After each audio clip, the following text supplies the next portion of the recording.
الحمدللہ، تواضع اور خاکساری یہ ایک بندے پر اللہ تبارک و تعالیٰ کا بہت بڑا انعام ہے۔ اللہ تبارک و تعالیٰ نے جناب محمد رسول اللہ صلی اللہ علیہ وسلم کو مخاطب کرتے ہوئے ارشاد فرمایا،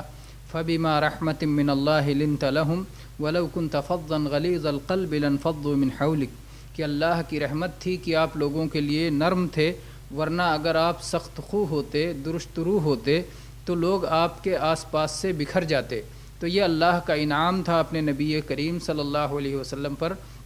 اور جو بندہ نبی کریم صلی اللہ علیہ وسلم کی اتباع میں یہ تواضع اختیار کرے گا، اللہ تبارک و تعالیٰ اسے بلندی عطا فرمائے گا، جیسا کہ صحیح مسلم میں 2588 نمبر کی حدیث ہے، وَمَا تَوَاضَعَ أَحَدٌ لِلَّهِ إِلَّا رَفَعَهُ اللَّهُ جو شخص اللہ کی خاطر تواضع اختیار کرتا ہے، اللہ تبارک و تعالیٰ اسے سربلند فرماتا ہے۔